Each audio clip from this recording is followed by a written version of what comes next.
Y la buena semilla. Y la buena semilla. Seguimos entonces con la lectura del Nuevo Testamento.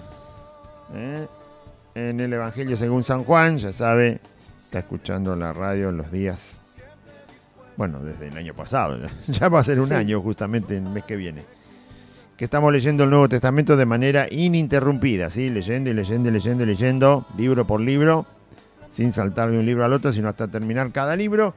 Y bueno, meditamos en ese libro, en ese texto, en esa parte del Nuevo Testamento, y así lo vamos a continuar hasta terminarlo.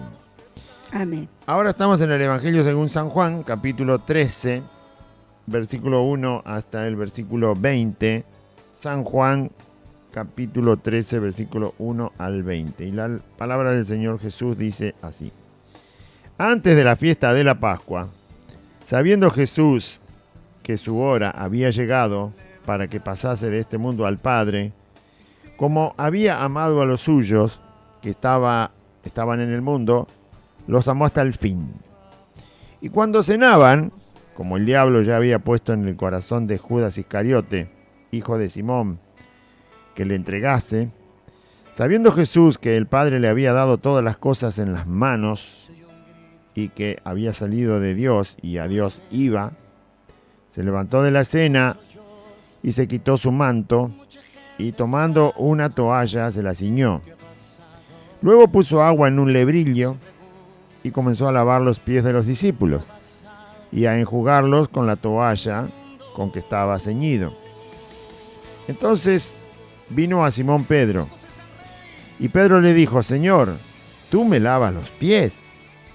Respondió Jesús y le dijo: lo que yo hago, tú no lo comprendes ahora, mas lo entenderás después. Pedro le dijo: no me lavarás los pies jamás. Jesús. ¿Cómo se escucha ahí? Bien, está perfecto. Entonces Pedro le dijo: no me lavarás los pies jamás. Jesús le respondió: si no te lavare, no tendrás parte conmigo. Le dijo Simón Pedro: Señor, no solo mis pies, sino también las manos y la cabeza. Jesús le dijo: el que está lavado no necesita sino lavarse los pies, pues está todo limpio. Y vosotros limpios estáis, aunque no todos, porque sabía quién le iba a entregar. Por eso dijo: no estáis todos limpios. Así que después que les hubo lavado los pies, tomó su manto, volvió a la mesa y les dijo: ¿sabéis lo que os he hecho? Vosotros me llamáis maestro y señor, y decís bien, porque lo soy.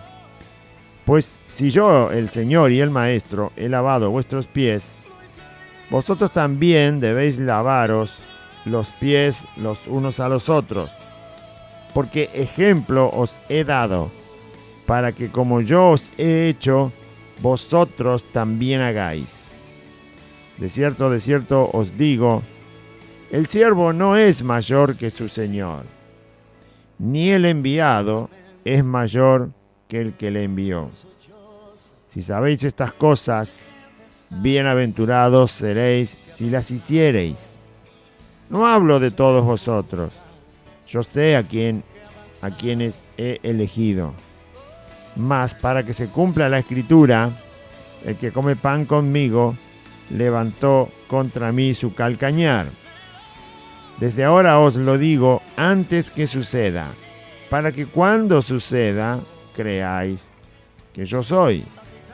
De cierto os digo, el que recibe al que yo enviare, me recibe a mí, y el que me recibe a mí, recibe al que me envió.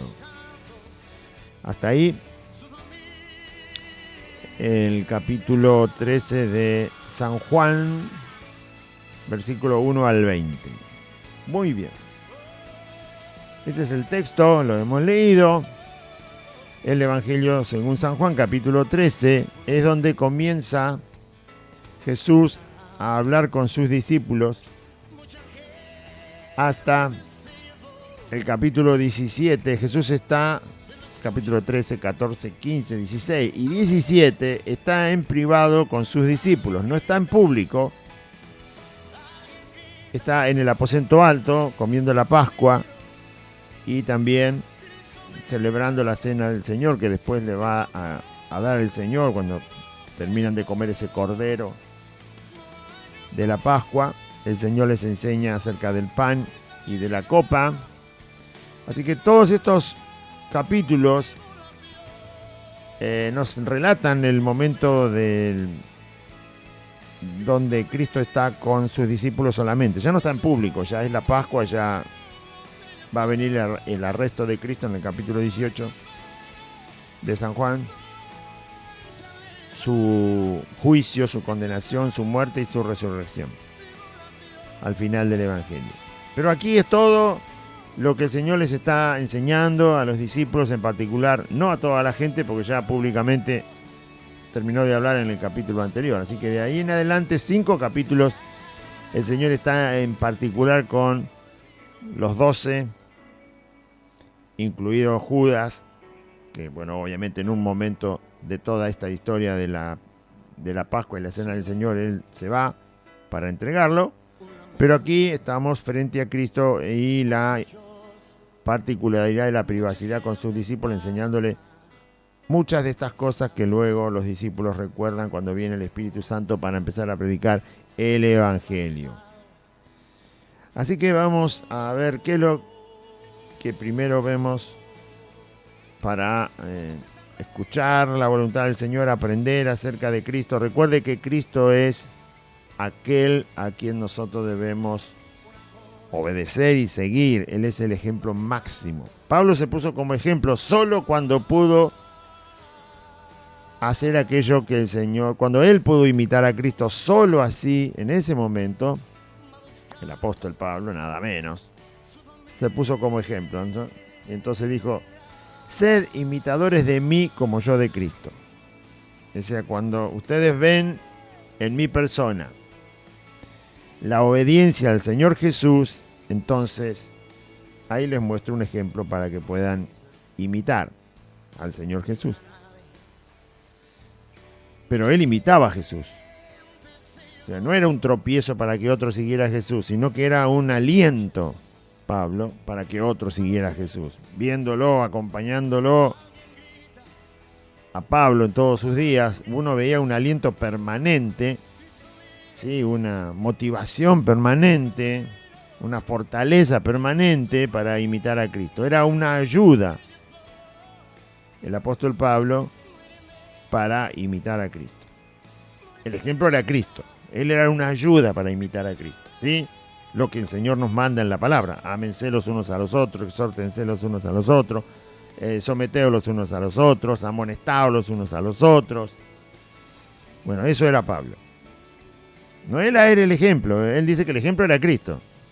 Ser imitadores de mí como yo soy imitador de Cristo. Así como yo puedo obedecer a Cristo y ustedes ven esa obediencia, entonces ahí le alcanzo la ayuda para que imiten al Señor. Me parece que es fácil de entender.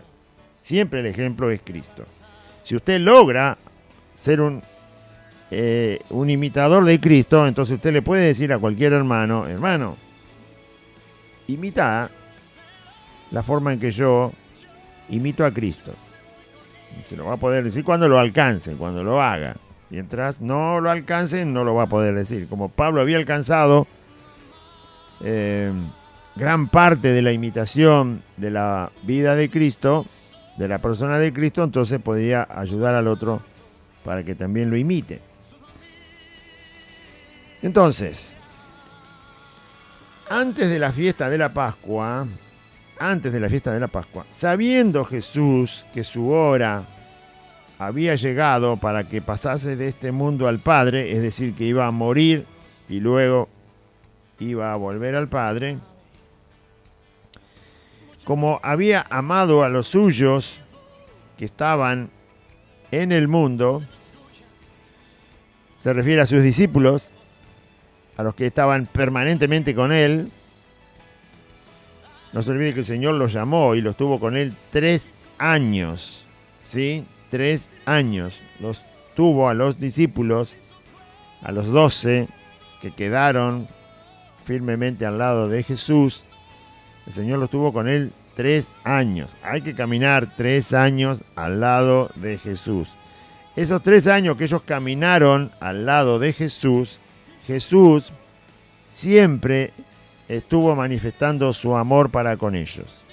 De esa manera los discípulos más adelante, cuando el Espíritu Santo viene a vivir en los creyentes, en los apóstoles del Señor, los que estaban con Cristo, ellos pudieron entender que esa era la voluntad de Cristo, ¿sí? Amarlos hasta el fin, permanentemente. Nunca dejó de amar a sus discípulos.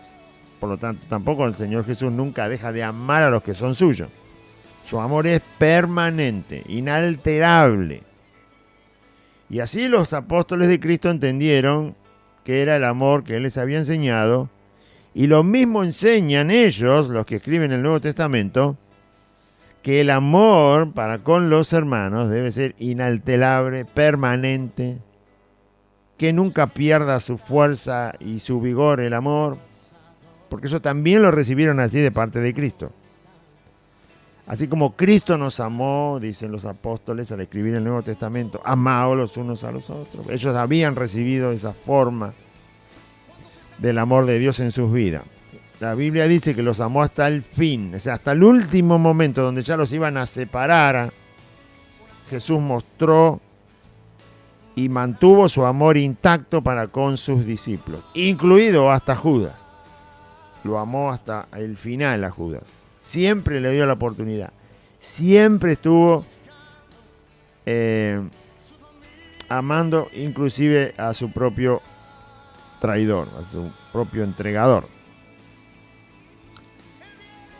El problema no estaba en Jesús, sino estaba en Judas. A veces la gente no entiende por qué, dice, ¿por qué tanta gente se muere y pasa tanto mal y se va a perder? Y simplemente porque no ama a Dios. El problema no está en Dios, el problema está en la persona. Dios le ama permanentemente, es el tiempo de la gracia para ser salvo, y la gente le rechaza.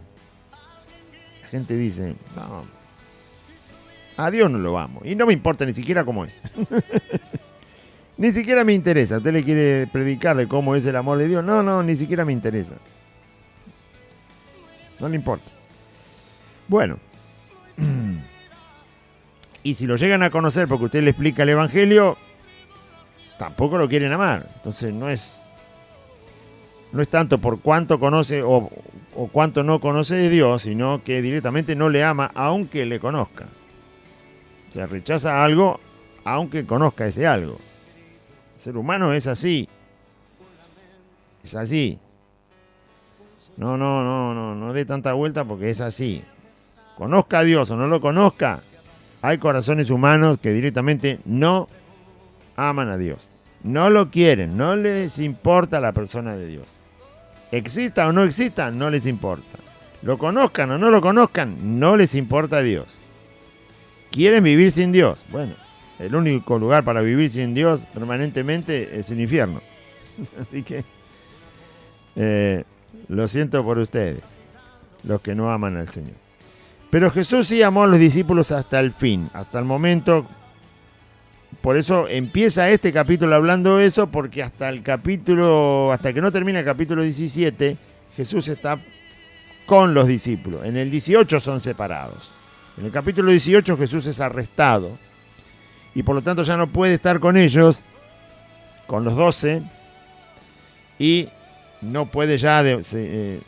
por eso en este capítulo va a ver que Jesús dice, yo le dije todas estas cosas para que después, cuando ocurran, crean lo que les estoy diciendo, que yo soy el Hijo de Dios, que yo soy Dios, que yo soy el Salvador.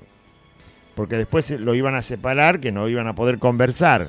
Jesús no pudo conversar con sus discípulos durante todo el proceso de la arresto y crucifixión. Solo pudo hablar con Juan, cuando Juan se acerca a la cruz y viene con María, la madre de Jesús.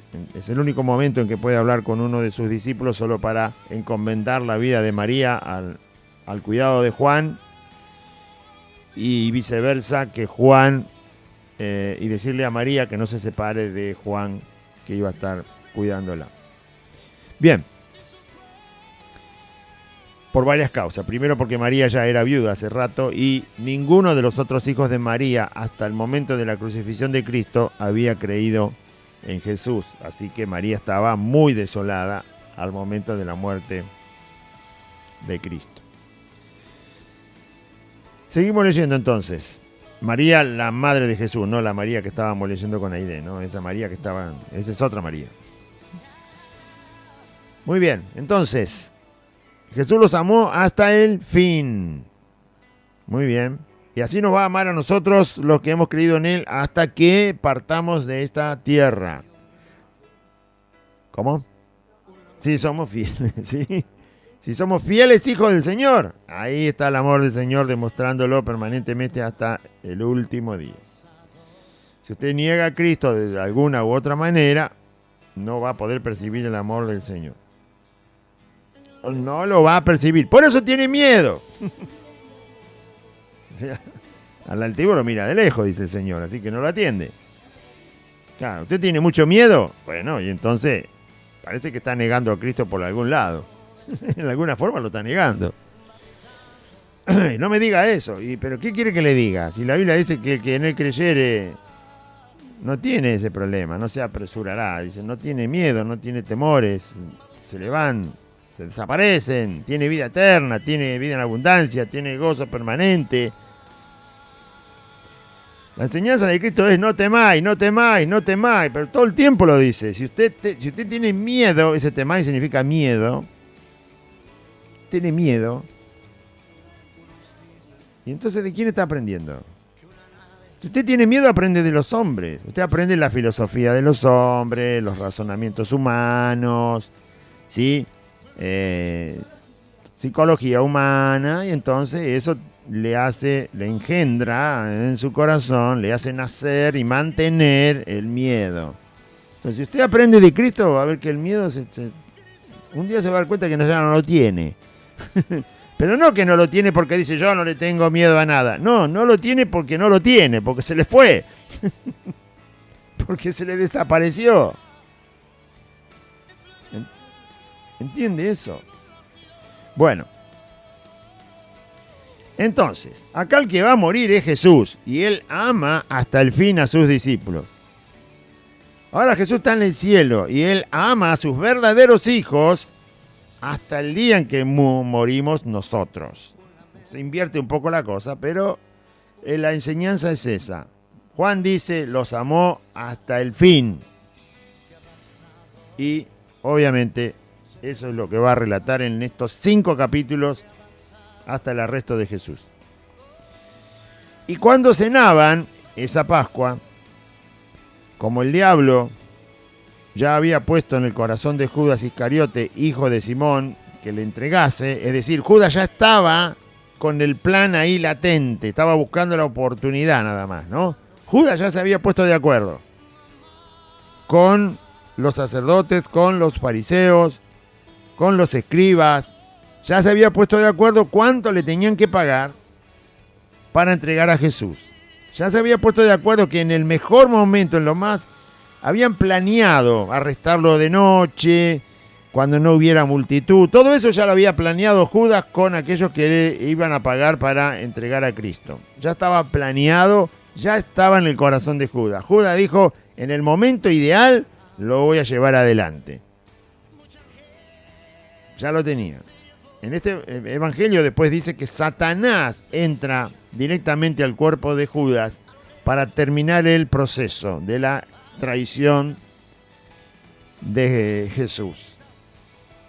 O sea que usted no le digo que se ponga en el lugar de Judas porque queda feo, ¿no? Pero bueno. Pero Judas ya lo tenía todo planeado, solo faltaba el momento ideal para hacer eso, de traicionar a Cristo. Así estaba sentado junto con los 11 comiendo la Pascua con el Señor. Terrible. Pero bueno, así era. Así que imagínese, y Jesús sabe todo esto, sabe que hay alguien ahí con su corazón maquinando en su mente, a ver, es ahora, un poco más tarde, un poco antes que salga el sol, vamos a ver cómo se suceden las cosas. Estaba ahí esperando el momento ideal, por ahora no podía irse de ahí, porque no era el momento ideal todavía para ir a buscar a toda esa turba y a esos sanguinarios que vinieron a arrestar a Cristo. No era el momento, estaba buscando el momento. Mientras tanto estaba ahí con Jesús. Así son los traidores, ¿vio? Siempre lo tienen planeado de hace mucho, pero tienen que esperar el momento para ejecutar la traición. Bueno, entonces, verso 2 dice que Judas ya tenía, el diablo ya había puesto en el corazón de Judas que entregara a Cristo. El diablo ya lo había puesto, finalmente el diablo entra a Satanás. La palabra diablo significa adversario, pero la palabra Satanás se refiere al mismo Satanás, ¿sí? Al que nosotros llamamos comúnmente diablo. Y lo es. Satanás es el mismo. Cuando la Biblia dice Satanás es el mismo diablo, la misma persona del diablo. Si dice diablo solamente, se está refiriendo a un adversario de Dios, un adversario de los santos. Pero en este caso ya está indicando que luego aparece Satanás en la historia. Y obviamente para entrar en el corazón de Judas. Poseer a Judas. Una posesión satánica, no demoníaca. Satánica. Satanás adentro de una persona. Así estaba Judas en la mesa, en la Pascua que comieron con el Señor. Sabiendo Jesús que el Padre le había dado todas las cosas en las manos, es decir, la decisión de todo, todas las cosas Dios se las entregó en manos de Cristo, tiene la autoridad para hacer todas las cosas, tiene todo en su control, el Señor Jesús, y que había salido de Dios, Jesús, y a Dios iba. Esto dice la Biblia, Jesús sabía que el Padre le había dado toda la potestad en sus manos, las decisiones están en las manos de Cristo, Cristo está con su discípulo y va a llevar adelante todo el proceso hasta la muerte final en la cruz. Todo lo tiene el Señor, el Padre se lo ha entregado y a eso va. Especialmente este es el momento donde Cristo va a venir a cumplir la voluntad del Padre para salvar a la humanidad. Claro, ponerse en los zapatos de Cristo no es fácil. Es difícil comprender todo lo que en la persona de Cristo ocurría en este día, en esta noche. Pero bien vale el esfuerzo de poder entender, ¿no? A nuestro Salvador en esos días. Fíjese lo que Jesús va a vivir y sin embargo el Señor Jesús durante estos 5 capítulos está enseñando a sus discípulos, está animando a sus discípulos, está fortaleciendo a sus discípulos, les está aclarando un montón de cosas, les está dando profecías de cosas que van a pasar. Está a menos de un día de terminar su vida en una cruz. A menos de un día, y lo sabe. Muy bien. De él debemos nosotros aprender y tomar ejemplo. Nuestra boca debe proclamar las grandezas del Señor hasta el último día de nuestro aliento en nosotros, hasta el último día. Proclamar la persona de Cristo, proclamar el señorío de Cristo, proclamar la verdad de Cristo, proclamar el evangelio de Cristo. Nuestra vida debe ser el anuncio del Señor. Muy bien, porque Jesús ejemplo dejó. Claro, yo no sé el día que voy a partir del mundo, yo no lo sé, Jesús lo sabía. Pero dice que debemos aprender de él. Y el Salmo dice que si Dios nos da vida y vigor aún en la ancianidad, es para proclamar sus maravillas. Que Dios es justo, misericordioso, que hace justicia en la tierra, que hace misericordia en la tierra. Es para hablar de él. ¿Sí? ¿De quién quiere hablar cuando se acerque el momento? ¿A quién quiere agradecer? ¿A quién quiere mostrar cuando llegue el momento?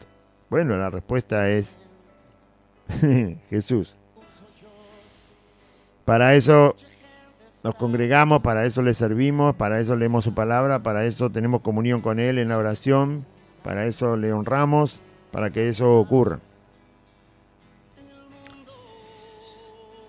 Seguimos leyendo entonces. Como Jesús sabía todo esto, que iba al Padre, de donde había venido, y que todas las cosas Dios se le había entregado para que Él lleve adelante toda esta obra maravillosa de la cruz, se levantó de la cena, sabiendo esto, dejó de comer el Señor y se quitó el manto que siempre usaba el Señor, y tomando una toalla se la ciñó, se puso la toalla alrededor de la cintura, vaya a saber, una toalla grande, ¿sí? Para que no se caiga, porque iba a usar las dos manos. Como iba a usar las dos manos, tenía que tener la toalla de tal forma que pudiera utilizar sus dos manos el Señor.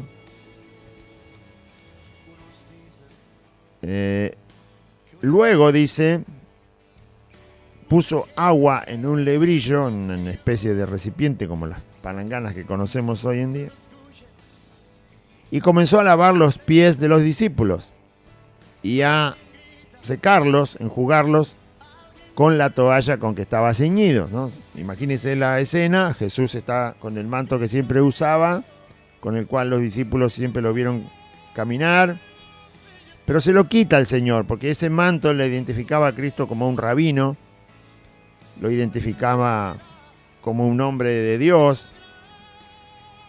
No era una vestimenta tan especial como para deslumbrar, sino que tenía un simbolismo, tenía una cierta identificación con quien la llevaba, que en este caso era Jesús.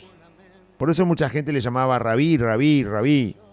Él no se vestía como los fariseos eran unos extravagantes y hacían de la vestimenta una pompa como para que mostrarse inmaculados. Pues Jesús no necesitaba que su ropa lo mostrara como inmaculado, porque ya lo era santo y perfecto, por supuesto. No era la ropa la que lo hacía santo a Cristo, ni tampoco la ropa hace santo a nadie, sino que Él era santo, pero su manto que Él usaba era una forma rápida de identificarlo como un maestro de Israel, un maestro para su pueblo. Y por supuesto que lo era, por eso no estaba mal que aquel manto lo identificara de esa manera. Pero Él se lo quita, se queda sin el manto, y porque justamente lo que estaba queriendo enseñarle a los discípulos, es enseñanza tras enseñanza, es que Él, al mismo tiempo de ser el rabí, el maestro, el Señor, el santo, el Dios eterno y todo lo demás, era también alguien que había venido a servir. Puede hacer todo al mismo tiempo y no pierde la santidad por andar haciendo de siervo, no pierde la condición de Dios por humillarse hasta lo más bajo para pagar nuestros pecados, y eso es lo que el hombre no le entra en su mente, no quiere. El que es un cristiano solamente de palabra, y los que son ministros, entre comillas, solo de palabra, y los que son pastores, entre comillas, solo de palabra, y los que son apóstoles falsos, y los que son profetas falsos, no les entra esta enseñanza de Cristo. No es que no le entran, no la quieren. La escuchan, pero no la quieren, no quieren esta enseñanza de Cristo. Jesús nunca dejó de ser Dios por ponerse a lavar los pies de los discípulos. Eso que Jesús hace, hoy en día usted quizás le lave los pies a su niño, bueno, ¿no? O un enfermero o alguien tiene que atender a un anciano o un enfermo y hace este trabajo, no significa casi nada, ¿no? Pero en la antigüedad, en ese lugar, cuando una persona lavaba los pies a otra, esa persona era un esclavo. Generalmente lo hacían los esclavos. los esclavos lavaban los pies a las otras personas.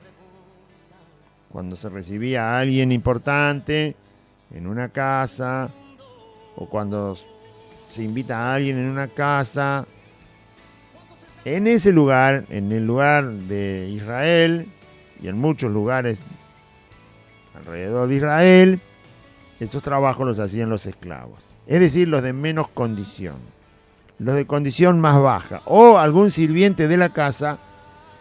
El de más baja condición como sirviente en una casa era el que hacía ese trabajo, no lo hacía cualquiera.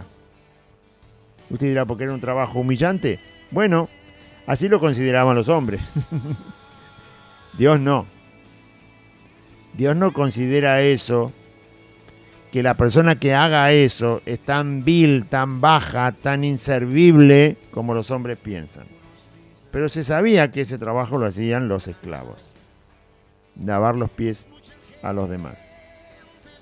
Por lo tanto, Jesús, que sabe que todo es así en la mente de los hombres porque nos conoce, Él viene a mostrar ese trabajo.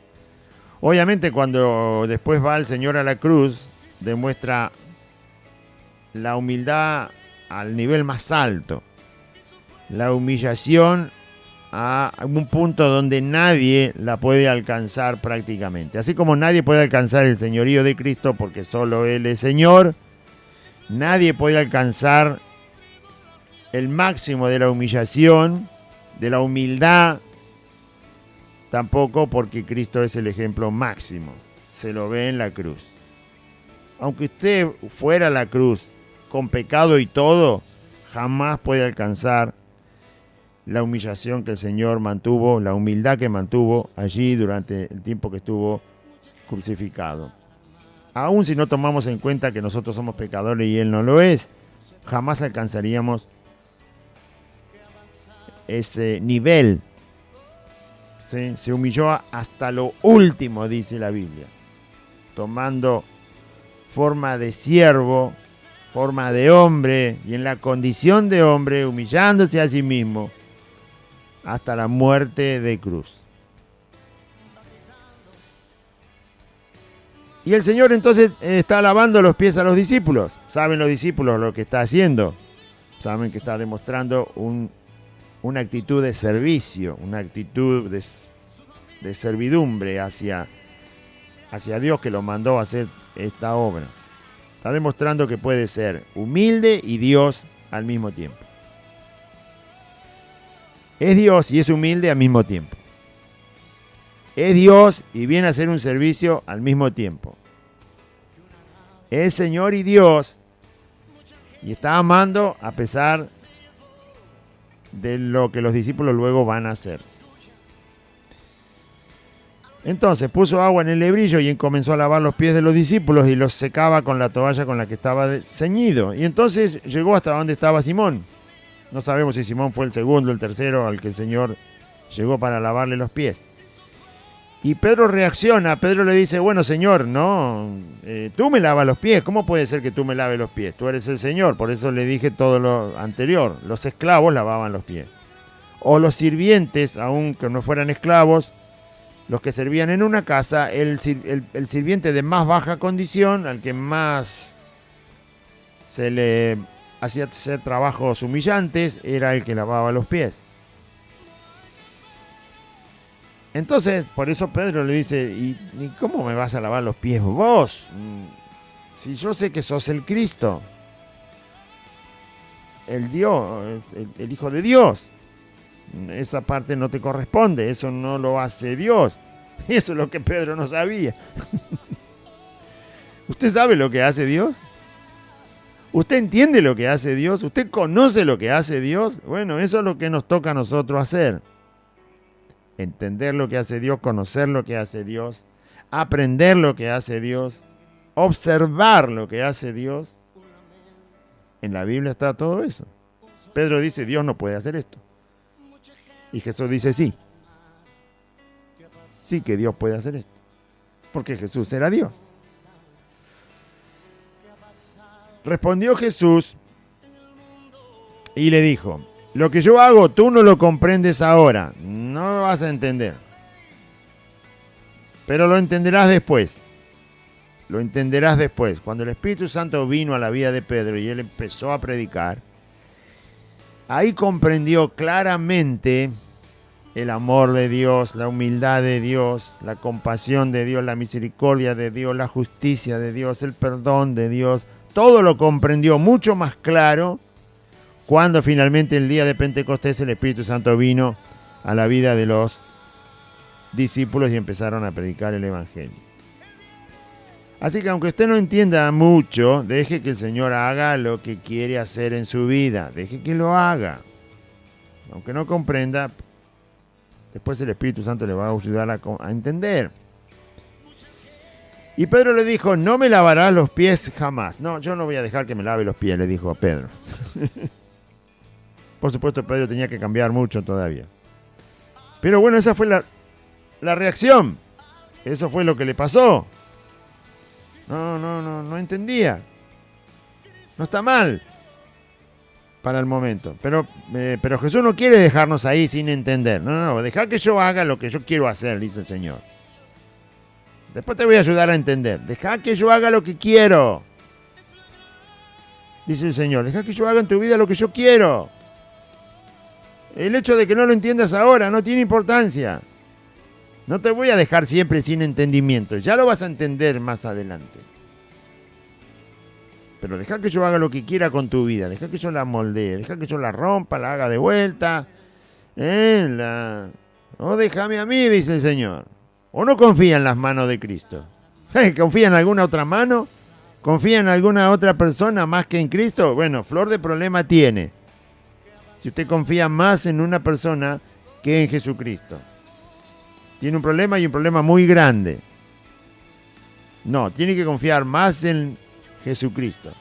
Puede confiar absolutamente en el Señor Jesús. Con toda tranquilidad puede confiar en Él. Y usted que me está escuchando quizá no salió a congregarse por miedo desde el mes de marzo aquí en la Argentina. Bueno, eso demuestra que no puede confiar en Cristo. No puede confiar. Usted no puede confiar. Pero no porque a Cristo no se le puede confiar. No. Es usted el que no puede confiar. En Cristo se puede confiar tranquilamente. Pero usted no lo ha alcanzado todavía. Usted todavía no tiene confianza en Cristo. Y no me ponga excusas, ni papeles, ni leyes, ni gobernantes. No me ponga esas excusas infantiles para un cristiano. No, si usted no ha salido a congregarse es porque usted no confía en el Señor. Usted hace de Cristo una persona no confiable. En su corazón hace de Cristo una persona en la que no se puede confiar. Y usted está equivocado. Usted se equivoca, no Dios. Dios ha dicho y sigue diciendo siempre que en Él se puede confiar. Si usted no lo quiere hacer, es un problema particular suyo. No permanezca así, porque su vida en Cristo va a ser un desastre. Y hasta quizás llegue a negar a Cristo, por lo tanto, también el Señor lo negará. Entonces, no permanezca así. Millones están permaneciendo así. ¿Qué están esperando? Que salga un decreto presidencial con un sellito de oro y diga, ay, cómo amo a los cristianos evangélicos, mañana les doy permiso, vayan de a mil, siéntense, canten, transpiren ahí, hagan todo lo que quieran. ¿Estás esperando eso? ¿Estás esperando eso? ¿Estás esperando que un mundano lo anime a creer en Cristo? ¿Qué está diciendo? Lo voy a repetir. ¿Está esperando que un mundano, que un impío, que un incrédulo, que un ateo lo anime a usted a creer en Cristo? Por favor, ¿quién le predicó el evangelio a usted? ¿Qué evangelio le predicaron? Es al revés. Nosotros los que creemos en Cristo somos los que tenemos que salir a decirle al impío, confía en Cristo. Nosotros tenemos que salir a decirle al impío, escúchame una cosa, vení que te quiero dar la buena noticia de que a pesar de que somos pecadores, y vos sos un pecador que todavía no lo sabe, Cristo murió por nosotros.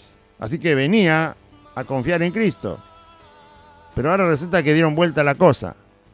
Tanto engañaron a los que dicen ser cristianos, los engañaron tanto que ahora el cristiano, supuesto cristiano, está esperando que el impío le diga, ahora podés confiar en Cristo, porque el cristiano, entre comillas, ahora no está confiando en Cristo, está esperando que un impío de este gobierno, del que venga, qué sé yo de quién, un impío le diga al cristiano, entre comillas, que puede confiar en Cristo.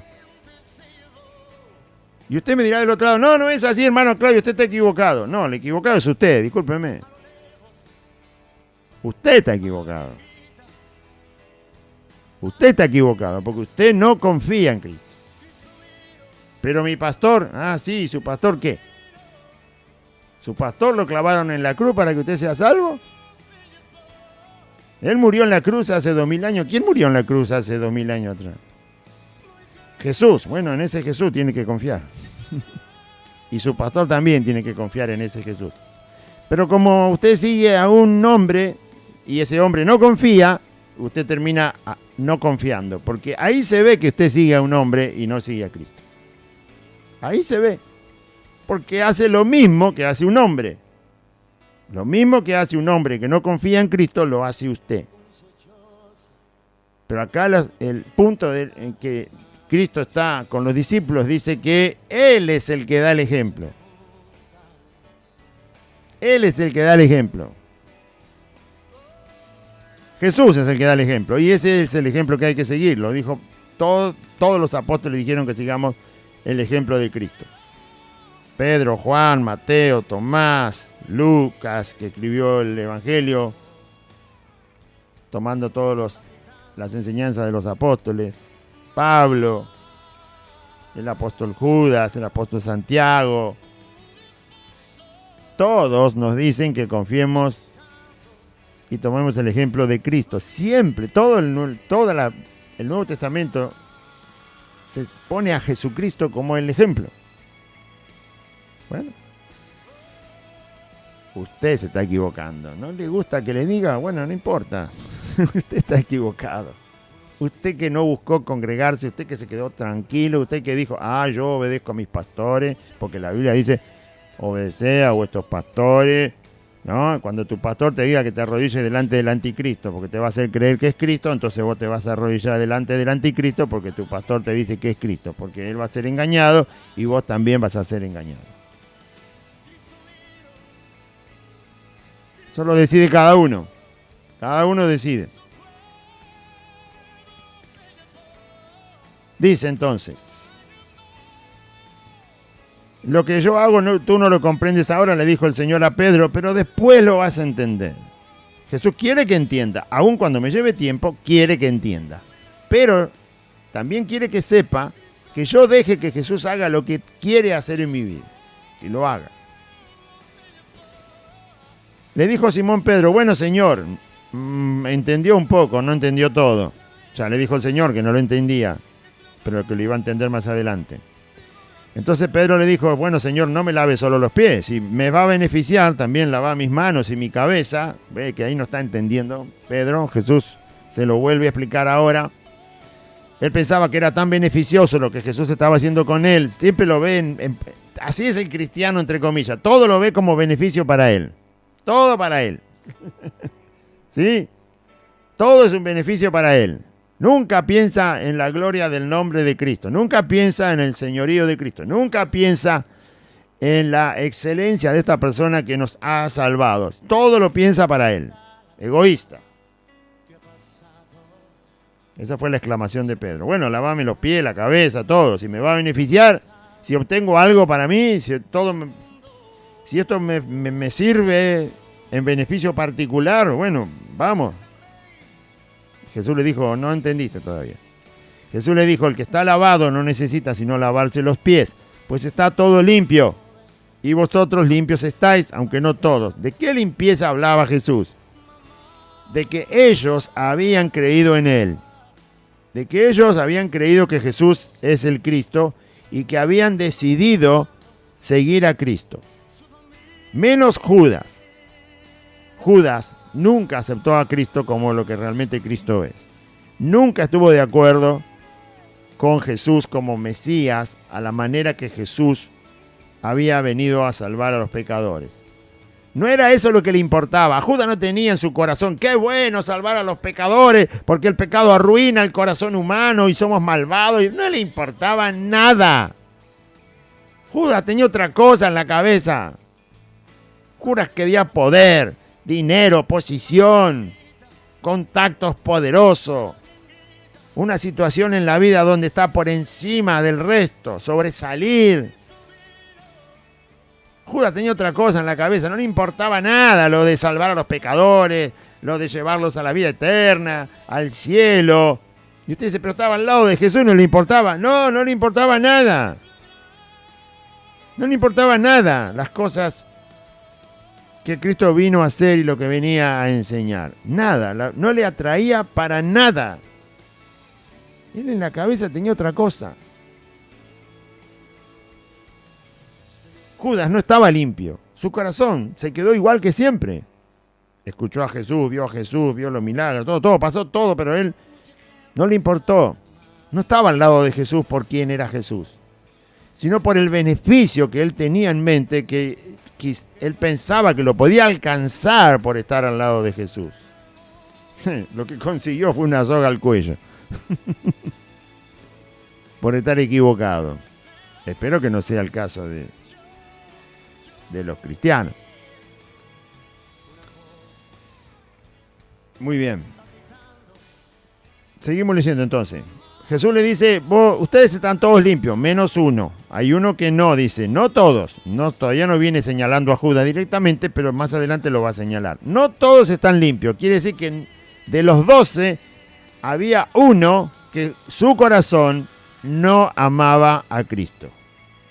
De los 12 había un corazón que no estaba arrepentido. Ese es un corazón no limpio. Esa es una vida no limpia. La que no ama a Cristo de verdad, la que no está arrepentido de verdad, aquel que no se reconoce pecador de verdad, sino que piensa que todavía le queda algo de bueno en el corazón viejo, bueno, ese no está limpio. Y ese era Judas. Algunos piensan que con el Evangelio se pueden hacer un montón de cosas buenas sin ser exactamente alguien que obedece a Cristo. Está tan equivocado. Lo dije muy rápido. Algunos piensan que el Evangelio se puede usar para hacer cosas buenas aún sin obedecer a Cristo. No hace falta que lo anote, ¿no? Porque eso no es Biblia, eso lo digo yo. Y ese era Judas. Él pensaba que con Jesucristo se podían hacer un montón de cosas buenas sin obedecer a Cristo, sin amarlo, sin recibirlo, sin arrepentirse, sin reconocer que somos pecadores y nada bueno sale de nosotros, si no es por la obra del Espíritu Santo gracias a la obra de Cristo en la cruz. Bueno, ese era el corazón no limpio. Entonces Jesús dice, están todos limpios. Ustedes han creído la palabra que yo les dije de mi Padre, me han creído a mí. Lo dice más adelante en este mismo Evangelio. Así que todos están limpios, su corazón está listo para todo el proceso que Dios va a hacer con ustedes. No todos, hay uno que no. Bueno, ya sabemos que se refiere a Judas. Entonces, como están limpios por dentro, lo único que hay que hacer es limpiar los pies. Y Jesús se refiere cuando lava los pies a que los discípulos vamos a cometer faltas todos los días. Los pies simbolizan nuestra vida diaria. Por eso se llama el andar. Andar es lo que yo viví hoy durante las 24 horas, lo que voy a vivir mañana durante 24 horas, lo que voy a vivir pasado y usted también. No, quizá usted va a la verdulería y se pelea con el verdulero, qué sé yo, y una discusión y le sale ahí una maldición de la boca. Bueno, eso es lo que usted vivió o va a vivir mañana. ¿No? Eso es lo que usted va a vivir mañana. Y después dice, Señor, ¿cómo hice eso? Me tengo que arrepentir. Ya está, ya se fue de la verdulería. Quizá le pateó un cajón al verdulero. Acá no vengo más. Qué sé yo lo que le habrá dicho al verdulero.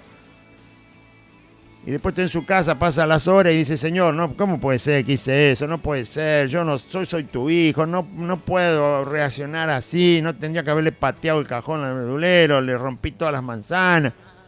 Pero mirá lo que me dijo. Y bueno, ahí el Espíritu Santo lo está llevando a que usted se arrepienta. Bueno, ese arrepentimiento de ese hecho que usted pasó en ese día, esos son los pies que se ensuciaron.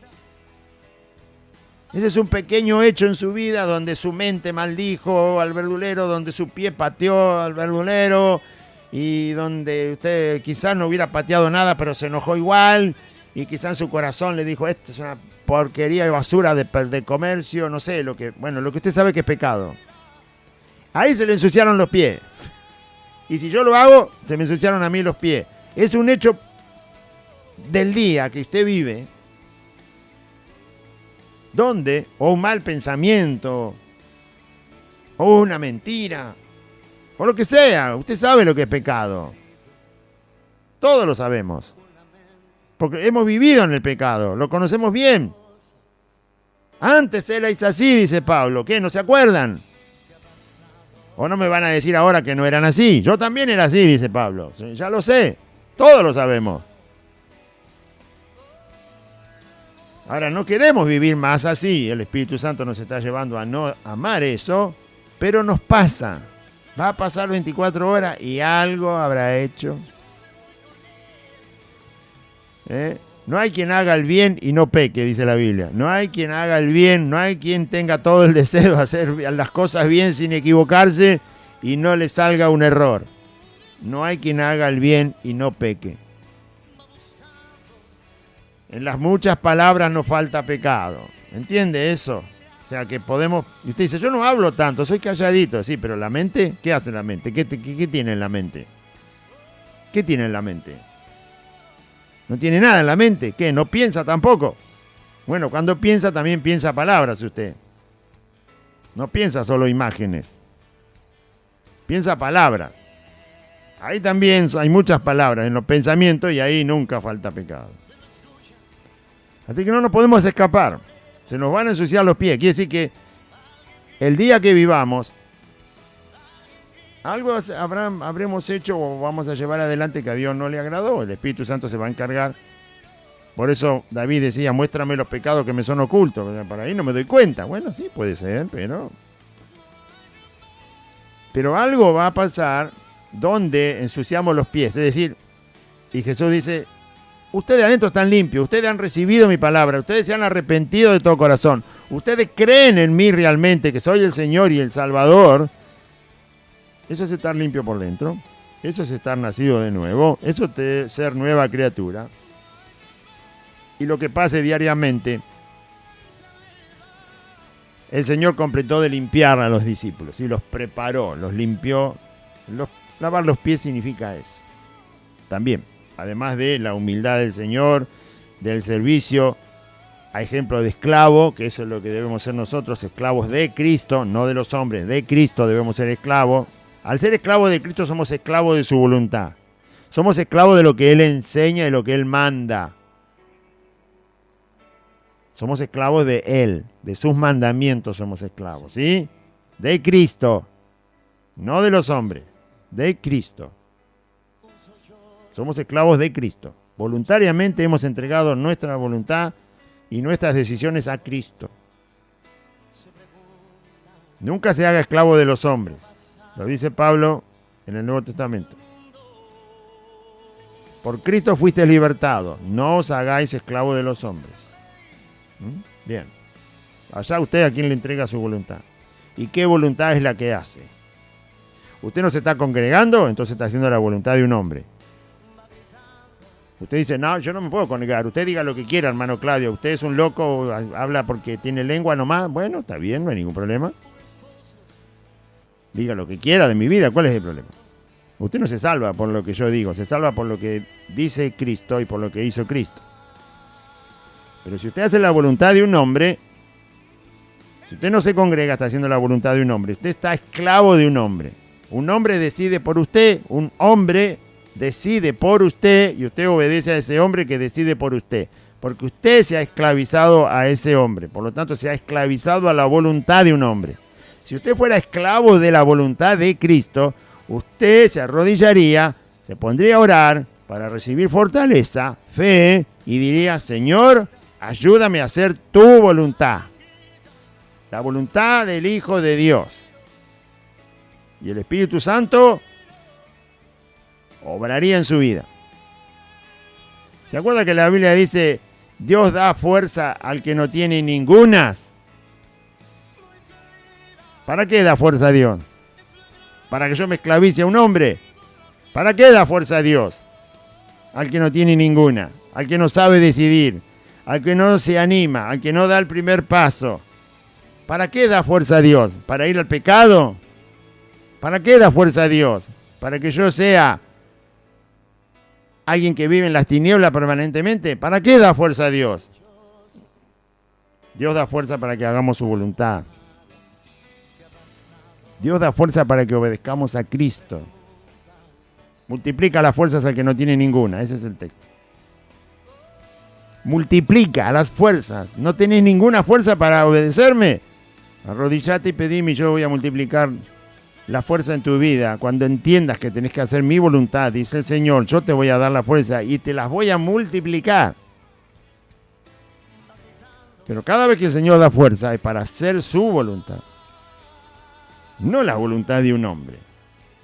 Cada vez que Dios da fuerza es para ser esclavo de Cristo, no para ser esclavo de la voluntad de un hombre. Cada vez que Dios da fuerza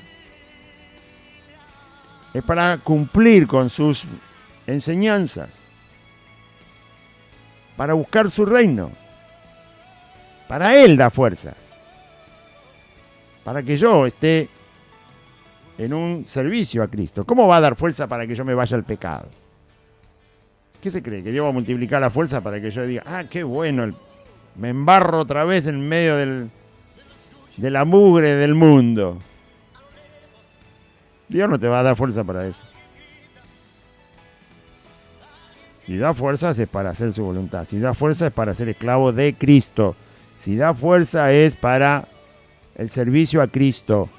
Si da fuerza es para amar con todo el corazón a Cristo. Para eso da fuerza. Así que léase todos los versículos. Esfuérzate y sé valiente. Sí, qué bueno. ¿Para qué? A Josué le dijo, ¿no? Esfuérzate y sé valiente. No temas ni desmayes.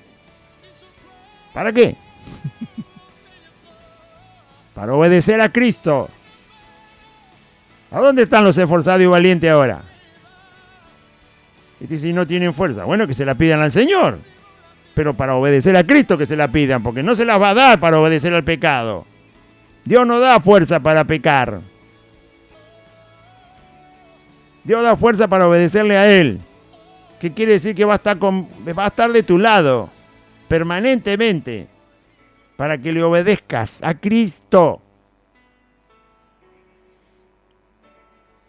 Uy, sí hay para hablar, ¿no? Muchísimo. Sabrá usted lo que está pasando con su vida. Yo le puedo decir de la mía, pero ¿de qué sirve?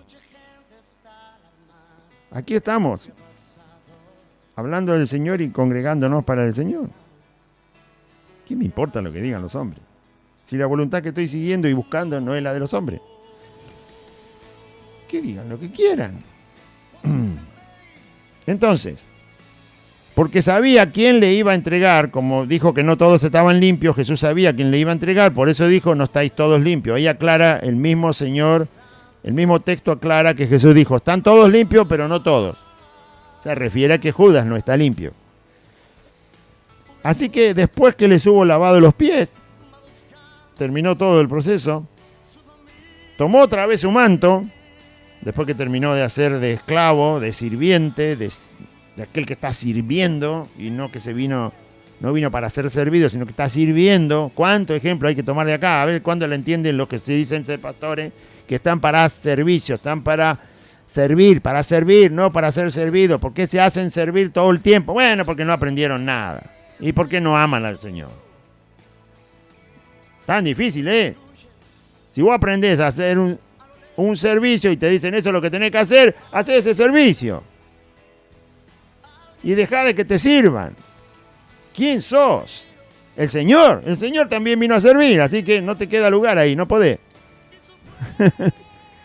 ¿Qué sos? ¿Sos más que Jesús? Bueno, Jesús vino a servir, así que vos no podés hacer que te sirvan. Porque ni Jesús vino a que lo sirvan, sino que vino a servir. Sos un orgulloso de aquello si no la querés aprender. Le hablo a los que son pastores, ¿no? O a usted que dice yo al pastor lo tengo que servir. Ah, sí, no me diga. No, usted del pastor tiene que aprender. Si le enseña la verdad de Cristo, aprenda del pastor. Escúchelo y tenga sujeción a lo que enseña. La enseñanza de un buen pastor es algo a lo que uno se tiene que sujetar. Porque te está enseñando la palabra, está buscando tu bien para tu vida. Entonces, sujetate, no tu voluntad a la voluntad de un hombre, sino sujetate a la enseñanza que te está transmitiendo. Sujetate a lo que enseña de Cristo, a la persona. Te va a enseñar a sujetarte a Cristo, te va a enseñar a sujetarte a la palabra del Señor. Ese es un buen pastor. Porque está haciendo un servicio, tiene que estar en un permanente servicio. No a que le sirvan. No a que le sirvan, porque no es Dios. Pero bueno. Así que después que les hubo lavado los pies, tomó su manto, volvió a la mesa, se puso otra vez el manto, volvió a la mesa, y les dijo, ¿sabéis lo que os he hecho? Vosotros me llamáis maestro y señor, y decís bien, porque lo soy. Jesús es las dos cosas, él mismo lo dice. Ustedes me dicen que soy maestro, sí, yo soy maestro. Maestro con todas las letras, maestro que enseña todo, maestro que es capaz de cambiar un corazón. Un maestro humano no puede cambiar un corazón, Jesús puede cambiar un corazón, obviamente, por eso es maestro. Puede enseñar a un corazón hasta que quede tan grabado que sea imposible de que se borre. Ese es maestro. Un maestro humano no puede hacer eso. Un maestro humano te puede enseñar todo lo que quiera, pero cuando el maestro humano se dio vuelta, vos, ¿qué haces con lo que te enseñó? No le haces caso. Bueno, pero cuando enseña al maestro, a uno le queda tan grabado, le queda tan aprendido, que finalmente lo lleva adelante. Pone por obra. Entonces el Señor dice, bueno, ustedes me llaman maestro y señor, y está bien, yo soy maestro y señor. Y en el verso 14 el Señor le invierte las palabras. Primero pone la palabra Señor y luego la palabra maestro. Ellos decían primero maestro y después Señor. ¿Por qué? Porque a los discípulos les costaba entender a Jesús como Señor. Lo que les costaba a ellos verlo como Dios absoluto. Hasta lo último de este evangelio, Felipe le dice, muéstranos al Padre y nos basta. Y Jesús le dice, Felipe, ¿qué pasa? ¿Cuánto tiempo hace que estás conmigo y todavía no me conoces, Felipe? ¿Qué es lo que no conocía Felipe del Señor Jesús?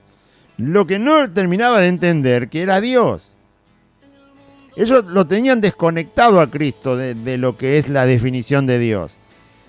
Lo veían como un ser poderoso, que había venido de Dios, pero les costaba ver que era Dios, completo. Esa parte que la palabra Señor simboliza, o mejor dicho, define, la palabra Señor define eso, Dios absoluto. Dios absoluto. Completo Dios. Jesús es Dios. Por donde lo mire es Dios. Bueno, esa parte les costaba. Lo que más fácil veían en Cristo es que Él era maestro. Que Él era capaz de enseñar como nadie enseñaba. Que Él era capaz de hacer cosas que nadie puede hacer. Por eso los milagros, aún los milagros de Jesús, a los discípulos les sonaban como maestro.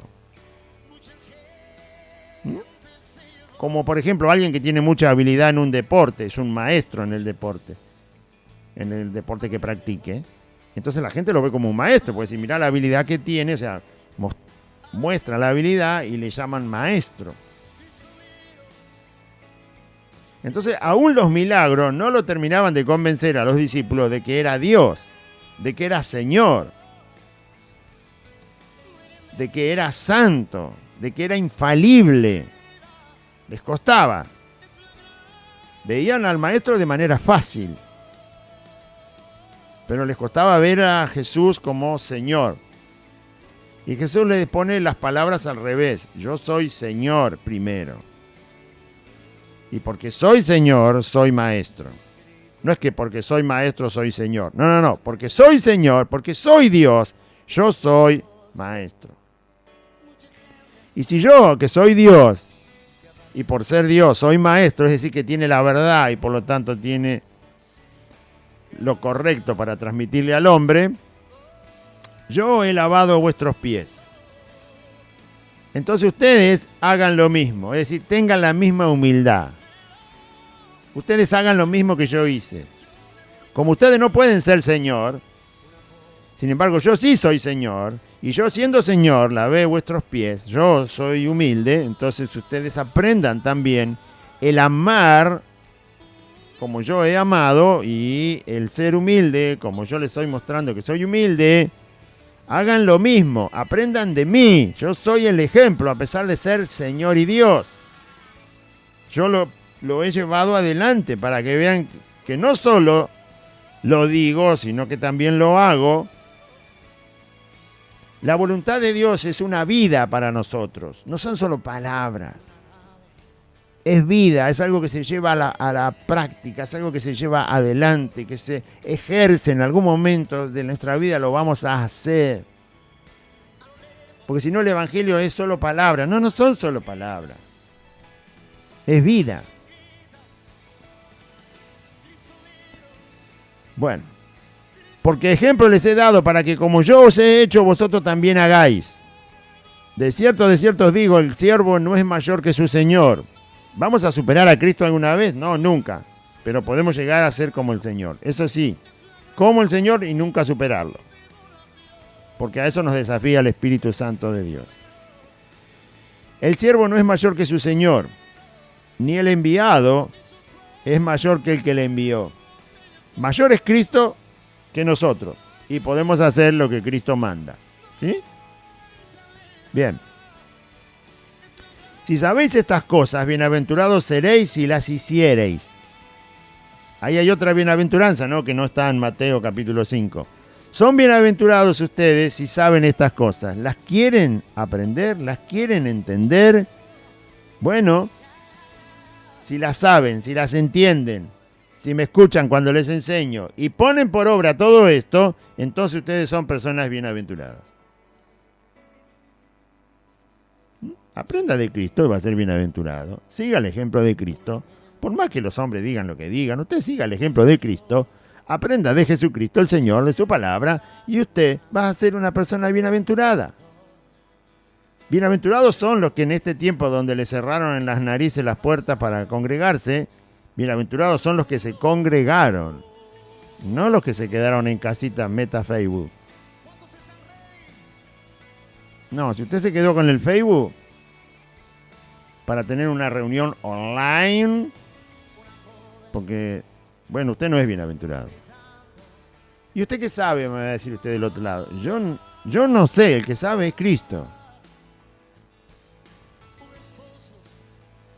Bienaventurados son los que toman el ejemplo del Señor. Bienaventurados son los que obedecen al Señor Jesucristo. Si ustedes saben estas cosas y las hacen, y las hacen, y las hacen, y las hacen, entonces son bienaventurados.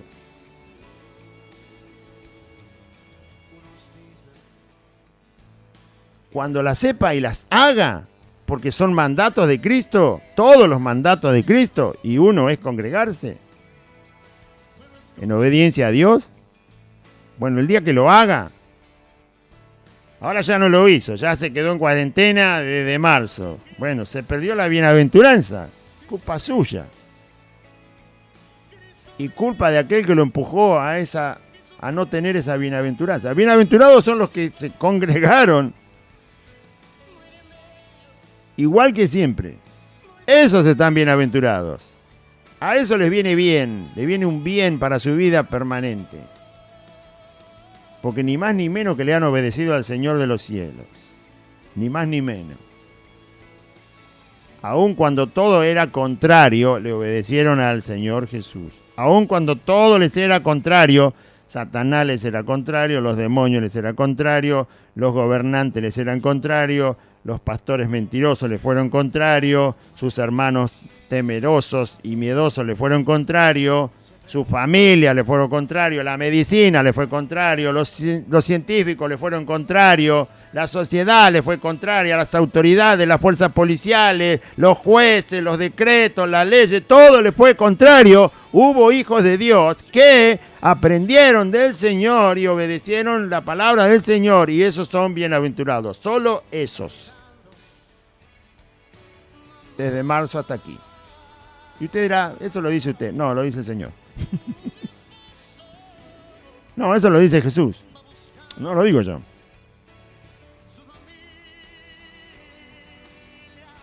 Usted va a descartar todos los mandamientos del Señor porque todo le es adverso. O sea que un día va a decir, no, este mandamiento no, el otro tampoco, aquel menos, este no. Y entonces no es cristiano. A los mandamientos del Señor se le dice sí y amén, punto. Es así, es verdad, y así lo voy a hacer. Y así se va a cumplir. Es la única manera, si no, no es cristiano. Lo siento mucho. Usted es no cristiano. Un no cristiano. Muy bien, entonces dice, y si sabéis estas cosas, bienaventurados seréis si las hiciereis. Punto. No hablo de todos vosotros. Yo sé a quienes he elegido. Vuelve a decir que no puede ser bienaventurado Judas, porque Judas, aunque sabe las cosas, no las va a hacer. No hablo de todos vosotros, yo sé a quienes he elegido, más para que se cumpla la Escritura. El que come pan conmigo levantó contra mí su calcañar. Usted sabe que más adelante Jesús señala al traidor justamente cuando comen juntos pan del mismo, mojándolo en el mismo plato que moja Jesús el pan, lo moja Judas al mismo tiempo que Jesús. Y entonces Jesús esa señal la dio para indicar quién era el traidor.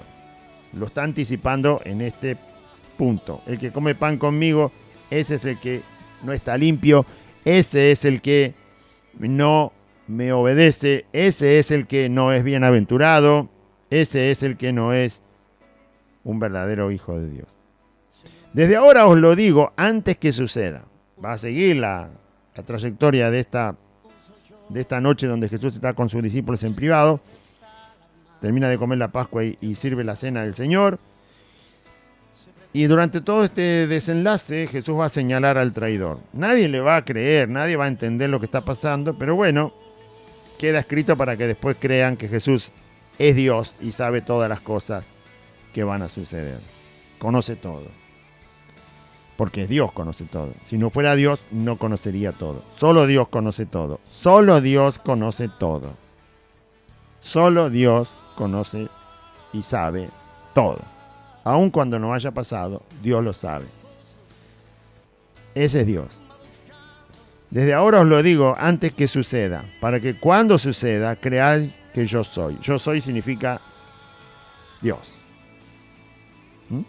O si usted quiere terminar la frase en español, para que ustedes cuando suceda crean que yo soy Dios. Eso es lo que estaba diciendo el Señor. El último versículo. De cierto os digo, el que recibe al que yo enviare, el que recibe al que yo enviare, me recibe a mí. Jesús dice, si ustedes van a ir en mi nombre, porque yo los voy a enviar, más adelante los va a enviar. Así que cualquiera que los reciba a ustedes, porque yo los voy a enviar, me va a estar recibiendo a mí.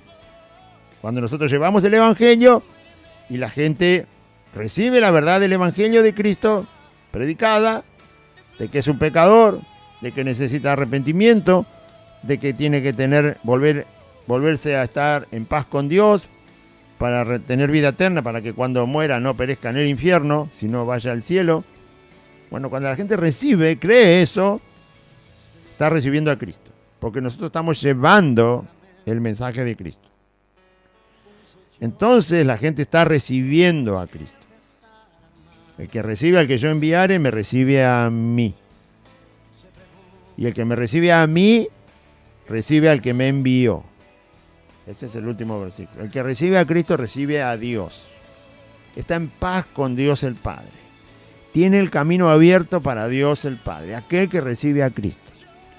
Tiene toda su vida, está en las manos del Padre. Fíjese cómo abre Dios, cómo abre Cristo el camino con palabras. Vayan ustedes y el que escuche el mensaje que yo les estoy dando y les digan quién soy, cuando esa persona reciba lo que ustedes le están llevando, el mensaje del Evangelio, me va a recibir a mí. Y esa persona, por recibirme a mí, va a estar recibiendo a Dios el Padre. Es decir, que ya su problema, el problema del pecador va a estar resuelto. Si de verdad se arrepiente y cree en Jesucristo el Señor, y cree que Dios lo levantó de los muertos, pero si es de verdad que ese corazón se arrepiente y recibe a Cristo, entonces ese pecador tiene su problema resuelto. Está en paz con Dios.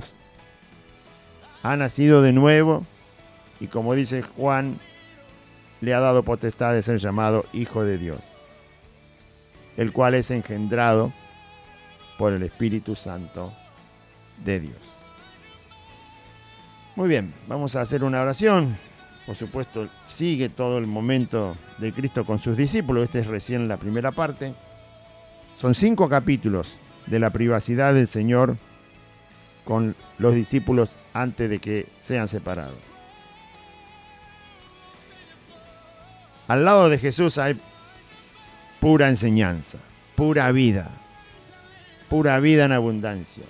Al lado de Cristo hay absoluta vida, ¿sí? Y me refiero a conocerlo, a escucharlo, al Señor Jesús, a aprender de Él, a seguir su ejemplo, a tener esa vida abundante que Él también tuvo cuando vino para darla a los que en Él creyeron. Amén. Diga así conmigo una oración. Padre celestial, Padre que estás en los cielos, en este día escuché tu palabra y yo confieso que Jesucristo es el Señor. Y creo en mi corazón que Dios levantó a Jesús de entre los muertos al tercer día. Señor Jesús, te pido perdón por todos mis pecados. Yo me arrepiento de mis pecados. Reconozco que soy pecador. Y escuché tu palabra y te pido perdón. Limpia mi alma, limpia mi corazón. Ven a vivir a mi corazón. Dame tu Espíritu Santo, Señor Jesús, y te ruego que anotes mi nombre en el libro de la vida. Y en este día renuncio a Satanás, a los demonios, al pecado, al mundo, a la enfermedad. Renuncio a la muerte. Renuncio a todas las obras de las tinieblas. Y te doy gracias, Dios eterno, por Jesucristo, por la salvación de mi alma. Gracias, Señor. Amén. Y amén. Muy bien, audiencia. Les recordamos los días de reunión, los horarios y la dirección para que usted pueda concurrir y estar con los hermanos, con el cuerpo de Cristo en armonía. Estamos congregados los días martes, jueves y sábados a las 4 de la tarde. Martes, jueves y sábados a las 4 de la tarde en la calle Santa Fe 2540. Me olvidé el domingo. Martes, jueves y sábado a las 4 de la tarde. Y el domingo hay 2 reuniones, por eso lo dije al final. Hay 2 reuniones el día domingo, a las 10 de la mañana y a las 4 de la tarde. Así que sábado, empezamos del martes. Martes, jueves y sábado, 4 de la tarde. Y domingo, 10 de la mañana y 4 de la tarde también, el domingo. La calle es Santa Fe, 2540, el barrio es Merlo Norte. Estamos ubicados entre la calle Solanet y la otra calle La Prida. Para ubicar rápidamente cómo llegar a este lugar, bien, desde la barrera de la estación de Merlo, donde está el andén, ahí hay una barrera. Esa barrera es donde empieza la calle Solanet. Derecho por la calle Solanet, 8 cuadras. Todas las esquinas tienen los nombres de las calles, no se va a perder. Derecho por Solanet, 8 cuadras, cuando llega a Santa Fe, doble a la izquierda sobre la calle asfaltada. La cuarta casa es Santa Fe 2540. Hay un pino muy alto, lo va a ver en el frente. También está el nombre de la calle, Santa Fe, con el número 2540 y la torre de las 2 antenas de las 2 radios, por supuesto que también lo va a ver. Estamos aquí entonces y le esperamos en el amor de Cristo para que usted honre al Señor, crezca, se fortalezca, madure, el Señor lo santifique, lo limpie, lo purifique a través de su palabra y la obra que su Espíritu Santo hace en cada uno de los que se arrepienten de todo corazón y aceptan a Cristo en su vida. Martes, jueves y sábados 4 de la tarde, domingo 10 de la mañana y 4 de la tarde también el día, como decía, el día domingo. Que Dios le bendiga, audiencia, confíe en Cristo.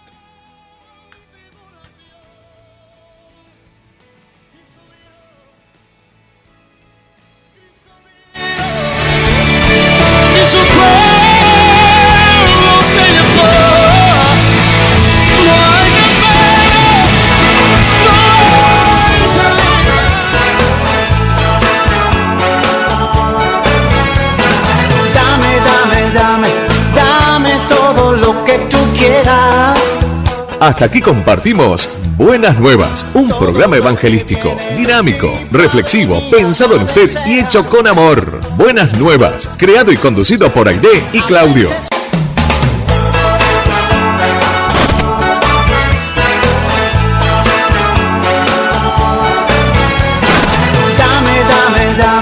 Dame todo lo que tú quieras.